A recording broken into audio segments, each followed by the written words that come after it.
예, 할렐루야. 예, 반갑습니다. 우리 벌써 5월의 마지막 주일 맞이하게 되었습니다. 예, 옆에 분들에게 따뜻한 인사 나누겠습니다. 주 안에서 축복합니다. 선포하겠습니다. 주 안에서 축복합니다. 축복합니다. 어, 이 다니엘서 오늘부터 이제 쉽게 말해 죽음의 다니엘서라고 불리는 7장부터 12장까지 이 4주 동안 여러분들 예배 시간에 주무셔도 저는 허용을 하겠습니다. 다니엘서는 1장부터 6장까지 연대기적 순서로 이렇게 이어지죠. 그리고 대부분 6장까지의 내용은 다 알고 있습니다. 다니엘이 10대 나이에 끌려와서 바벨론 왕 느부갓네살 시대, 그리고 다니엘서 5장에 보면 벨사살 왕 시대, 그리고 바벨론을 무너뜨렸던 메데 바사 제국의 다리오 왕 시대의 이야기들, 우리가 잘 알다시피 다니엘의 세 친구들은 풀무불 가운데서도 살아났죠. 하나님 도와주셔서 그 6장에 보면 다니엘이 사자굴 속에 들어갔는데 하나님이 사자의 입을 막으시고 다니엘을 보호하셨죠. 그러니까 오늘 우리는 이 다니엘서 6장까지를 읽으면서 우리가 다니엘처럼 되기를 원하고, 마치 이들이 다니엘과 다니엘의 세 친구가 보호를 받았던 그 방식으로 또 우리와 우리의 다음 세대들이 그를 보호받는 그런 인생이 되기를 갈망하죠. 그래서 다니엘을 꿈꾸는 것, 다니엘처럼 되는 것 너무너무 괜찮은 겁니다. 그래서 여기에서 맞춰도 사실 다니엘서는 무방합니다. 연대기적으로 보면 6장에서 마치는 것이 맞고요, 7장부터 12장까지는 알아서 읽으세요라고 말하는 게 속이 편합니다. 근데 다니엘서를 이제 7장부터는 잘 알려고 하지 않습니다. 왜냐하면 7장부터 12장까지는 크게 네 가지 환상으로 되어 있는 이야기이기 때문에 그렇습니다. 마치 요한계시록을 읽는 것과 똑같습니다. 제가 요한계시록을 2016년에 7년에 1년 6개월 설교를 했을 때 여러 번 말씀드렸는데 한 12장쯤 했나요, 설교를? 임시성전회 때는 뭐 교인이 오든 안 오든 저는 신경 안 쓰고 이렇게 쭉 밀어붙였던 때인데 어떤 성도가 계속 저에게 문자를 보냈어요. 요한계시록 그만하자고. 그만하자. 도대체 무슨 말인지 모르겠다. 제가 답변 드렸습니다. 저도 무슨 소린지 모르는데 끝까지 가야 될 것 같다고. 그래서 버텼던 적이 있는데 4주 동안 그런 분위기 아닐까 이런 생각이 좀 들면서요. 그런데 중요한 것은 이 네 가지 환상을 붙드는 게 너무너무 중요하다는 걸 제가 알게 됐습니다. 다니엘과 다니엘의 세 친구와 바벨론 포로된 유대인들이 그 절망의 시대를 이겨낼 수 있었던 이유는 주님이 주신 환상을 붙들었기 때문입니다. 여러분, 우리도 마찬가지죠. 우리가 이 땅을 살아가면서 이 세상에서 이길 수 있는, 그리스도인으로서 승리할 수 있는 길은 어디에 있는 겁니까? 주님의 환상을 쫓아 살아가게 될 때 우리는 이겨낼 수 있는 거죠. 사도 바울이 2차 전도 여행 때 원래 터키 남부로 가려고 했고 또 북쪽으로 가려고 했는데 하나님 계속 막으셨잖아요. 계속 사도 바울의 길을 드로아 쪽으로 인도하셨죠. 그 드로아에서 사도 바울이 한밤중에 잠을 자고 있는데 하나님이 환상을 보여주셨습니다. 그 환상은 어떤 환상이었습니까? 바로 그리스 땅에서, 마게도냐에서 한 사람이 손짓을 하는 것입니다. 건너와서 우리를 도우라. 하나님 주신 환상이었습니다. 그 마게도냐 사람의 환상을 보고 사도 바울이 배를 타고 어디까지 갑니까? 바로 오늘날 그리스인 마게도냐 네아폴리를 지나 빌립보, 데살로니가, 베레아, 아가야 지방인 아덴과 고린도, 바로 그리스 땅을 복음화시키죠. 유럽을 복음화시키죠. 바로 유럽의 첫 선교였습니다. 주님의 비전은 2차 전도 여행 때 유럽을 전도하는 것이었습니다. 그러니까 아놀드 토인비가 이런 얘기를 했습니다. 마게도냐로 간 바울이 탄 배가 유럽의 문명을 바꾸었다. 이렇게 표현했죠. 환상을 쫓아 살아가는 것, 주님의 말씀을 따라 살아가는 것이 성도의 삶이기 때문에 우리는 오늘 이 네 가지 환상 중에 오늘 첫 번째 환상을 통해서 성도가 다시 주님의 환상을 쫓아가는 그런 길이 우리의 진짜 승리의 길이다라는 걸 깨닫는 시간이 될 수 있기를 간절히 소망합니다. 자, 오늘 첫 번째 환상, 도대체 어떤 환상일까요? 자, 오늘 본문 배경은 시간을 거슬러 올라가 바로 5장의 배경과 비슷합니다. 바벨론의 마지막 왕이라고 말할 수 있는 벨사살 왕 원년의 꾸었던 다니엘의 꿈입니다. 자, 보십시오. 1절 보겠습니다. 시작. 바벨론 벨사살 왕 원년에 다니엘이 그의 침상에서 꿈을 꾸며 머릿속으로 환상을 받고 그 꿈을 기록하며 그 일의 대략을 진술하니라. 다니엘이 잠을 잤는데 하나님께서 환상을 보여주셨습니다. 여러분, 보통 6장까지 다니엘이 꿈을 한 3번 정도 해석을 했는데 다니엘이 꿈꿈이 아니잖아요. 느부갓네살이 꿈꾸미고 벨사살 왕이 보았던 환상이고, 그는 그 이방 왕의 꿈을 다니엘이 해석을 해줬죠. 근데 7장에서는 뭡니까? 다니엘 자신이 꿈을 꿉니다. 다니엘 자신이 환상을 봤습니다. 그런데 이 환상이 어떤 환상인지를 몰랐어요. 도대체 이 환상이 무엇이냐라고 번민했습니다. 결국 하나님이 환상의 의미를 이야기해 주었고 14절까지는 그 환상의 내용이고 15절부터는 환상을 해석해 주는 장면이죠. 자, 오늘 14절까지 보시면 이 환상은 크게 두 부분으로 나눌 수 있습니다. 여러분, 1절부터 7절까지 보시면 8절까지 보시면 이 환상의 전반부인데, 이 환상에 바로 짐승이 4마리가 등장하고 있습니다. 출렁이는 바다, 그리고 그 바다 한가운데에 짐승이 1마리, 2마리, 3마리, 4마리가 등장합니다. 어떤 짐승이 등장했을까요? 자, 여러분, 첫째 짐승이 뭐였습니까? 독수리 날개를 가진 사자입니다. 여러분, 의미심장하죠. 창공의 황제가 독수리고요, 여러분, 지상의 황제가 사자 아닙니까? 두 가지, 창공과 땅의 어떠한 가장 강력한 동물을 의미하는 바로 독수리 날개를 가진 사자. 한번 그림 보여주시겠습니까? 한번. 날개는 독수리 날개인데 모양은 사자입니다. 이 동물이 올라오죠. 두 번째는 어떤 동물이 올라왔을까요? 바로 이 사이에 새 갈빗대를 물고 있는 곰이 등장합니다. 갈빗대, 갈비가 하나도 아니고 3개의 갈빗대를 물고 있는 곰. 자, 사진 보여주시겠습니까? 여기 보면 갈빗대는 갈빗대가 있네요. 하얀 거. 곰이 등장하죠. 이거 뭘까요? 또 3번째 동물이 등장하는데 바로 4개의 날개와 4개의 머리를 가진 날쌘 표범이 등장합니다. 표범. 자, 사진 보여주시겠습니까? 그렇죠. 머리가 4개고요, 지금. 날개가 4개입니다, 지금. 표범. 그리고 마지막에 나온 짐승이 가장 강력한데 형체를 알 수가 없어요.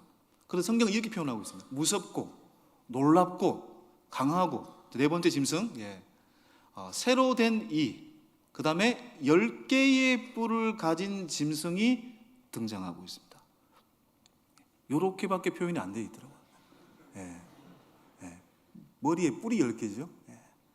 새로 된 이빨. 여러분, 이게 도대체 무엇을 의미할까요? 자, 그리고 이 짐승 환상이 등장하고 난 다음에 꿈의 후반부에 8절 이하에 보면은 보좌가 등장합니다. 꿈이 전환이 돼가지고 보좌가 등장하고 그 보좌에 누가 앉아 계셨을까요? 옛적부터 항상 계신 이가 앉아 계신다는 것을 보여줍니다. 그 보좌에 옛적부터 항상 계신 이는 누구를 의미합니까? 성부 하나님을 의미하죠. 그 보좌에 앉아 계신 분은 옷이 흰 옷을 입었습니다. 그리고 그 보좌는 불꽃 같은 보좌였습니다. 그 보좌로부터 불이 강물처럼 흘러 넘쳤고요. 그리고 심판을 하고 계십니다. 그리고 그 불로 앞에 등장하는 4마리의 짐승을 불태웠습니다. 다 죽이십니다. 그리고 난 다음에 인자와 같은 이가 등장하죠. 인자와 같은 이는 누구를 의미할까요? 내 짐승을 보좌에 계신 하나님이 불태우시고, 그 다음에 인자 같은 이, 예수님이 등장해서 바로 항상 계신 이인 하나님에게 말씀합니다. 14절이죠. 하나님의 나라가 이제 임하였습니다라고 이야기합니다. 이게 꿈의 내용이었습니다.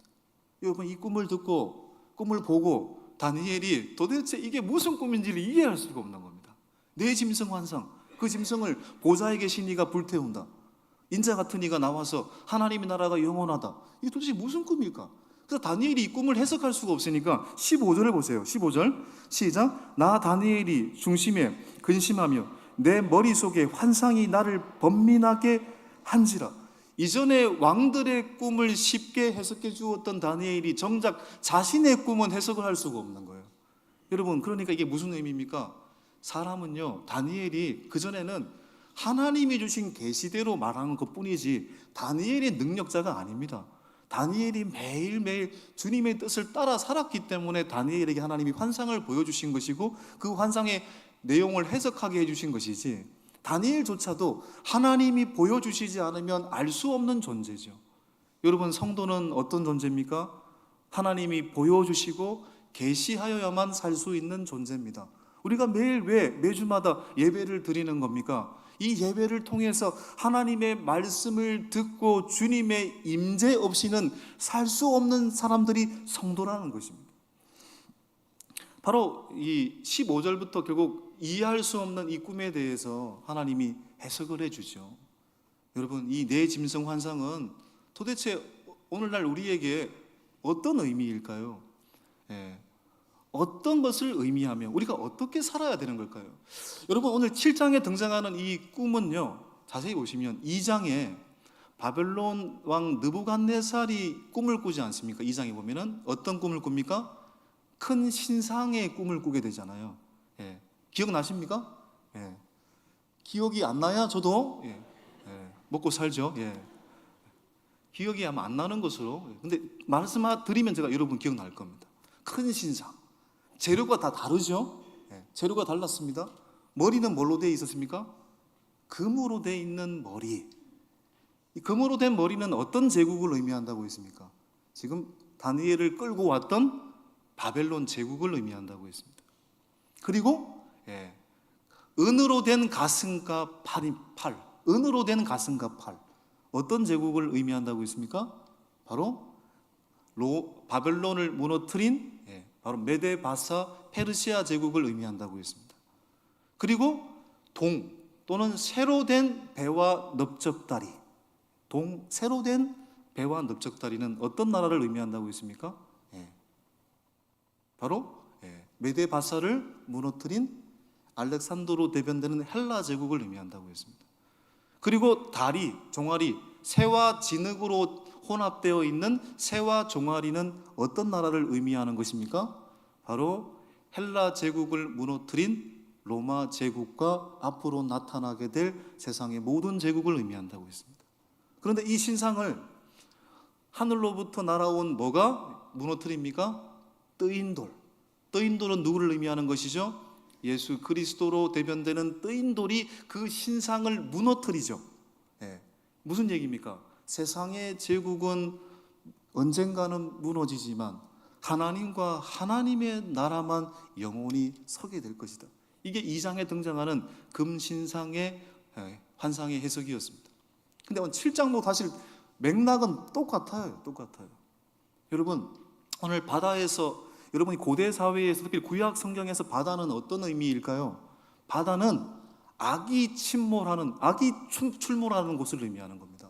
그러니까 바다에서 나온 짐승이니까 악의 결과물들이라는 의미가 되겠죠. 그러면 첫 번째 독수리 날개를 가진 사자는 뭘 의미하겠어요? 한번 띄워주시겠습니까? 바로 바벨론 제국을 의미하는 것입니다. 자, 왜냐하면 여러분 보세요. 4절을 보시겠습니다. 4절. 자, 4절 보시겠습니다. 시작. 그 날개가 뽑혔고 또 땅에서 들려서 사람처럼 두 발로 서게 함을 받았으며 또 사람의 마음을 받았더라. 자, 나중에 이 독수리 날개를 가진 사자가 사람처럼 두 발로 섰다라고 표현을 하고 있어요. 이게 바벨론 왕 느부갓네살이라고 말할 수 있습니다. 왜냐하면 여러분 자세히 보시면 바벨론 왕이 꿈을 꾸고 나가지고 다니엘이 해석을 해줄 때 어떻게 됐습니까? 하나님이란 존재를 알게 되고 하나님 앞에 영광과 찬양을 돌려드리거든요. 바벨론 왕이. 그러니까 점점 사람처럼 변하게 되는 거죠. 쉽게 말해서 짐승에서 사람으로. 그러니까 이 독수리 날개를 가진 사자는 바로 바벨론 제국을 의미하는 겁니다. 그리고 두 번째 등장하는 이 사이에 새 갈빗대를 물고 있는 곰이다, 이렇게 표현하고 있습니다. 여러분, 이 사이에 갈빗대가 하나도 아닙니다. 두 개도 아닙니다. 세 개도 아닙니다. 여러분, 갈비탕 제가 충격적인 건 어디 제가 하남인가요? 갈비탕 먹으러 갔더니 진짜 이 갈빗대가 딱 세 개 나오더라고요. 야, 이런 갈비집이 있네? 이런 갈비탕집이 있네? 보통 갈비탕 먹으면 갈비가 몇 개 없어요, 여러분, 보통. 비비고 이런 거 사서 먹으면 갈비가 어디 있지? 여러분, 새 갈빗대를 입에 물고 있다. 이게 뭘 의미합니까? 탐욕을 의미하는 거잖아요. 탐욕. 여러분, 이건 결국 바벨론 제국을 무너뜨린 메데 바사, 페르시아 제국을 의미하는 겁니다. 여러분, 일단은 새 갈빗대라는 말이요, 결국 여러분 이 메데 바사 페르시아 제국이 역사적으로 보면은 당연히 바벨론도 무너뜨렸습니다. 또 누구를 무너뜨렸을까요? 애굽도 무너뜨렸습니다. 리디아 제국도 무너뜨렸습니다. 새 나라를 무너뜨렸어요. 그리고 새 갈빗대를 의미하는 거고요. 결국 새 갈빗대를 입에 물었다라는 건 탐욕을 의미하는 거잖아요. 여러분, 페르시아 제국의 가치가 뭘까요? 숫자입니다. 숫자. 페르시아 숫자. 숫자와 어떤 탐욕을 자랑하는 나라가 메데바사 페르시아 제국인 거예요. 바로 그 제국을 의미한다고 볼 수 있죠. 자, 그리고 세 번째 짐승은 뭡니까? 내 머리와 내 날개를 가진 표범이라고 표현하고 있습니다. 이건 당연히 헬라 제국입니다. 왜냐하면 여러분, 내 날개, 여러분 날개가 두 개도 아니고 네 개다. 날개를 여러분 날개로 멀리 가는 거잖아요. 날개라는 것은 멀리 가게 하는 힘이잖아요. 알렉산더로 대변되는 헬라 제국이 여러분 사방으로 뻗어나갔습니다. 정말 급속도로, 빠른 속도로 세계를 호령했잖아요. 마치 네 날개를 가진 것처럼. 또 네 개의 머리를 가졌다. 여러분, 알렉산더 대왕이 죽고 나서 나라가 몇 개의 나라로 분할 통치되었을까요? 네 개의 나라로 분할 통치되었습니다. 네 장군에 의해서. 결국 이건 헬라 제국, 네 날개와 네 머리를 가진 표범, 바로 헬라 제국을 의미하는 겁니다. 바로 메데바사를 무너뜨린. 그리고 네 번째가 핵심인데요. 자, 무섭고 새로 된 큰 이와 10개의 뿔을 가진 짐승이라고 되어 있습니다. 보기만 봐도 무섭습니다. 다니엘도 이 짐승을 보자마자 두려웠다고 했습니다. 결국 이 10뿔을 가진 무서운 짐승은 뭘 의미할까요? 로마 제국과 지금도 우리를 넘어뜨리려고 하는 세상의 가치, 제국을 다 의미하는 겁니다. 여러분, 결국 이 네 짐승으로 표현되는 네 제국은, 네 왕은 하나님 나라의 백성을 압제하고 유혹하는 세상의 모든 힘입니다. 바벨론, 이 다니엘에게는 네 짐승 환상은 결국 뭡니까? 네 짐승은 당장 자기를 힘들게 하고 있는 바벨론 제국, 메데 바사 제국이었을 겁니다. 우리는 뭡니까? 우리에게 네 짐승 환상은 어떤 의미로 일단 받아들여야 됩니까? 우리를 넘어뜨리려고 하는 세상의 모든 가치, 세상의 모든 힘을 의미하는 것입니다. 여러분, 이 네 짐승 환상은 다니엘에서만 등장하는 게 아니에요. 요한계시록 13장에도 여러분 똑같은 환상이 등장해요. 그러니까 이 네 짐승 환상은 결국 뭘 의미하는 것입니까? 바로 지나간 과거의 제국들을 의미하는 것이 아니라 지금도 우리를 유혹하는 세상의 힘이 여전하구나. 여러분, 우리가 이 세상을 살면서 얼마나 이 세상의 힘에 의해서 무너질 때가 많습니까? 유명한 이 스테디셀러 리차드 포스트의 돈, 성, 권력이라는 책을 보면 우리를 넘어뜨리고 있는, 지금 이 순간 성도를 넘어뜨리고 있는 세상의 힘이 세 가지가 있다. 돈과 성과 권력이다. 어쩌면 이 네 짐승 환상은 그걸 의미하는 겁니다. 여러분, 우리는 안 넘어질 것 같처럼 보입니까? 그렇지 않죠. 얼마나 지금 많이 무너지고 있습니까? 특히 이 넷째 짐승에 대한 묘사를 살펴보면요, 더더욱 그런 확신이 들어요. 자, 보십시오. 7절. 넷째 짐승의 묘사를 한번 다시 보겠습니다. 자, 넷째 짐승, 시작. 넷째 짐승은 무섭고 놀라우며 또 매우 강하며 또 새로 된 큰 이가 있어서 먹고 부서뜨리고 그 나머지를 발로 밟았으며 이 짐승은 전의 모든 짐승과 다르고 또 10뿔이 있더라. 여러분, 이 넷째 짐승은 앞에 나온 세 짐승과 다르게 무섭다고 되어 있고요, 놀랍다, 강하다, 이가 새로 만들어져 있다. 10뿔을 가졌다. 발로 밟는 것마다 부서졌다. 다니엘도 이 네 번째 짐승을 보는 순간 부들부들 떨었다고 했습니다.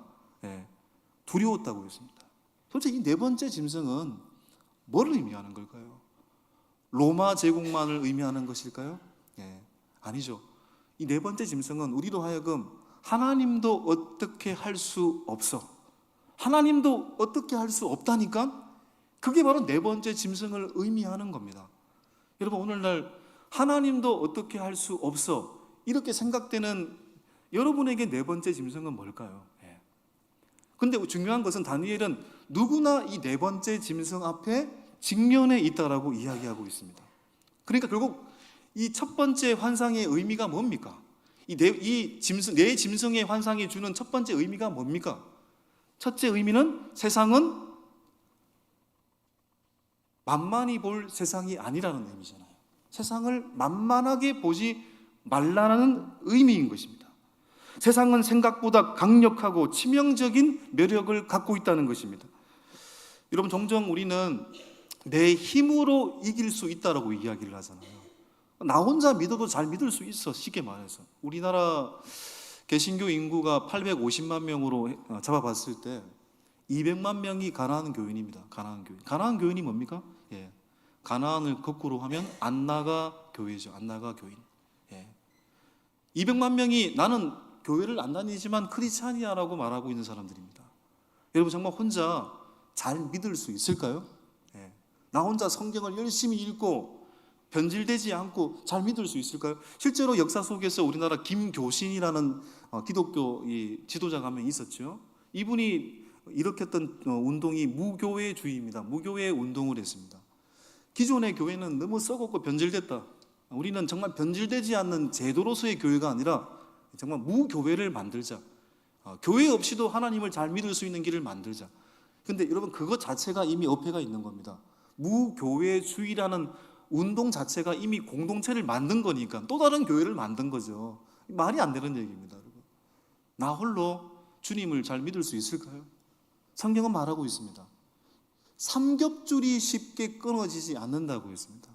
하나님도 삼위일체 하나님으로 역사하셨잖아요.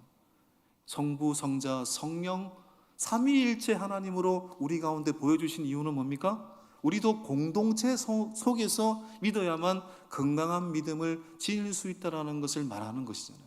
나 홀로 믿을 수 없는 겁니다. 나 홀로 이길 수 없어요. 여러분, 성경에서 내 힘으로 살아가면서 몰락한 대표적인 사람이 누굽니까?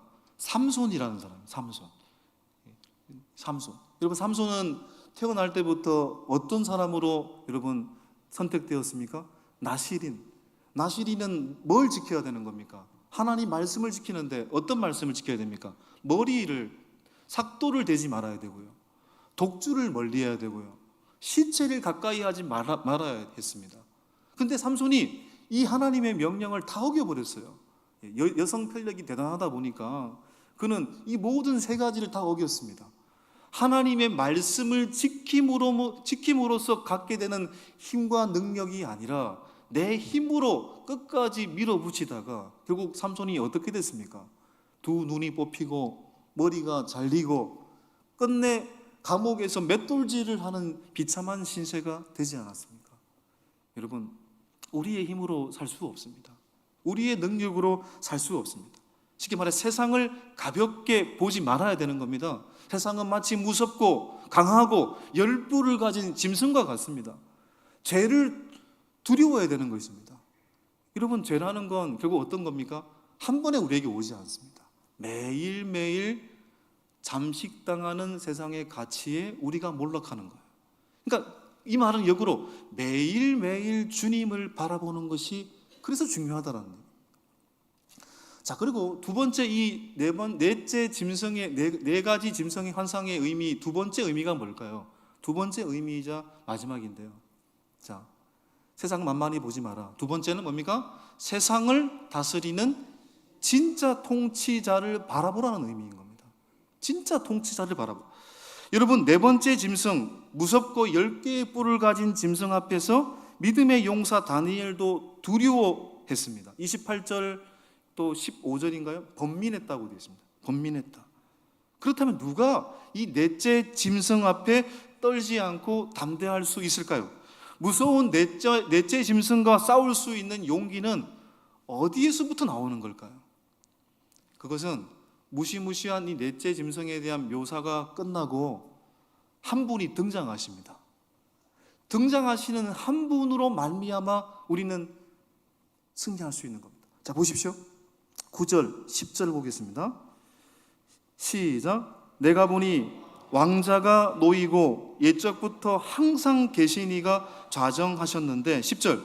불이 강처럼 흘러 그의 앞에서 나오며 그를 섬기는 자는 천천히요 그 앞에서 모셔 선 자는 만만이며 심판을 베푸는데 책들이 펴 놓였더라. 왕자에 앉으신 옛적부터 항상 계신 이분은 옛적부터 항상 계신 이시라고 고백하고 계시고 그분은 한 번도 보좌를 빼앗긴 적이 없으신 분이시죠. 그분은 거룩한 분이시고 그 거룩한 보좌에서 뭐가 흘러나왔습니까? 불이 흘러나왔고 그 불에 의해서 누가 죽습니까? 네 가지의 짐승이 다 죽게 되죠. 결국 이 과정 속에서 나중에 뭡니까? 인자 같은 이 예수님이 등장하게 되고 그 예수님께서 항상 옛적부터 계신 하나님에게 하나님의 나라가 영원히 설 것입니다라고 고백하게 되죠. 여러분, 이게 결국 무엇을 의미하는 것입니까? 세상은 결코 만만하지 않고 우리 다음 세대가 살아내야 될 세상은 호락하지 않습니다. 그런데 그런 세상에서 결국 우리의 힘과 능력을 의지한다면 백전백패하는 것입니다. 그래서 우리는 언제나 뭘 바라봐야 되는 겁니까? 눈을 들어 하늘을 바라봐야 되는 거예요. 항상 옛적부터 계셨고 지금도 살아 계시며 앞으로도 영원토록 이 세상을 통치하실 옛적부터 항상 계신 이가 우리의 시선 속에서 떠나지 않아야 된다는 것입니다. 그래야 우리는 이 네 가지의 짐승의 환상이라는 세상 속에서 그 짐승의 가치에 침몰당하지 않고 살아낼 수 있는 것입니다. 모든 것이 하나님의 손 아래에 있고 하나님의 섭리대로 진행되고 있다는 것을 믿으셔야 됩니다. 하나님은 우리에게 누굴 보내주셨습니까? 인자와 같은 이 예수님을 보내주셨고 그 인자와 같은 예수님은 세상 마지막 날에 다시 오게 될 것입니다. 이것이 우리가 세상을 우습게 여기지 말아야 될 이유인 동시에 세상과 맞설 수 있는 이유인 겁니다. 그분은 세상의 그 어떤 존재보다 크신 분이시기 때문에 그렇습니다. 제가 이제 제 얘기를 마지막으로 하고 말씀을 마무리하려고 하는데요. 제가 2004년 2월에 이제 신학대학원을 졸업을 했습니다. 근데 보통 이제 졸업을 할 때 목회지를 바꾸잖아요. 제가 2004년 1월부터 원래는 제가 일산에 있는 교회로 가게 되어 있었습니다. 근데 이 교회는 제가 이 교회를 선택한 이유는 기존에 다녔던 교회에서 전임으로 이렇게 하라고 이렇게 말씀을 했는데 저는 좀 새로운 도전을 하고 싶었는데 그리고 제가 그때 꿈꿨던 교회는 이런 교회입니다. 작은 청년부 공동체를 건실하게 세워가는 것, 이게 저희의 사명인 줄 알았어요. 그래서 그런 교회를 찾다가 우연하게 어떤 목사님을 만나게 되었고 그 교회는 중고등부도 존재하지 않고 청년부도 존재하지 않는 교회였습니다. 청년들은 몇 명 있는데 청년부를 만들어야 되는 교회였어요. 이게 사명이다. 내가 가서 그런 청년부를 좀 공동체를 세우고 싶다. 그래서 제가 준전임으로 이제 가게 되어 있었습니다. 왜냐하면 제가 졸업을 하고 좀 또 대학원 공부를 또 예정하고 있었기 때문에 공부와 이 전임 사역은 병행할 수가 없을 것 같아서 준전임 사역으로 제가 약속을 하고 제가 일산으로 이제 1월 1일부터 가기로 했죠. 그런데 첫 주에 갔습니다. 첫 주에 갔는데 목사님이 저를 이렇게 소개했습니다. 오늘부터 올해 전임 사역자로 일하실 김영록 전도사님입니다. 이렇게. 전임 사역자가 뭡니까? 교회 쇠가 빠지게 계속 있어야 된다는 얘기입니다. 그러니까 저는 준전임 사역으로 약속을 했거든요. 그리고 제가 집은 그때 그 당시 학교 광나루였고 일산까지 어떻게 매일매일 출근을 할까요? 불가능한 일이에요. 근데 목사님이 그렇게 밀어붙이셨어요, 그날. 그래서 제가 사역을 마치고 그날 목사님 제가 그렇다면 사역을 할 수가 없습니다. 결국 제가 그날 교회에서 나왔습니다. 제가 너무 속상했어요. 저는 큰 교회를 지향하지도 않았고, 안정된 교회를 지향하지도 않았고, 제가 꿈꾸는 교회, 아니 하나님 주신 꿈꾸는 교회, 작은 교회, 리빌딩이 되지 않았던 청년부 공동체를 세우고 싶어서 아주 남들이 가지 않는 길을 갔다고 생각했는데 그 하나님이 어그러지게 만드셨어요. 그때부터 제가 밥도 안 먹고, 제가 또 이 교회 사역지라는 게 보통 11월, 12월에 다 결정이 돼야 됩니다. 1월부터 나오는 교회는 거의 없어요. 교회가 없잖아요. 제가 그 2004년 1월부터 2월 말까지 2달 동안 놀았습니다. 너무너무 속상했고요. 너무너무 진짜 그때는 기도도 안 했어요. 밥을 먹을 때 기도도 안 했어요. 너무 속상해가지고. 근데 그때 제가 왜 일어나게 됐냐면, 그 당시 제가 2004년 10월에 결혼을 했는데 2004년 2월쯤이었습니다. 결혼하지 않았죠. 그 당시에 저의 여자친구였던 저의 아내가 저에게 이렇게 갑자기 얘기하는 겁니다. 힘없는 저의 모습을 보면서 하나님이 살아 계세요 라고 얘기합니다. 하나님이 살아 계세요. 그때는 저에게 존댓말을 썼다라는 겁니다. 지금은 알아서 해석하십시오. 하나님이 살아 계세요. 그때 정신이 번쩍 들었어요.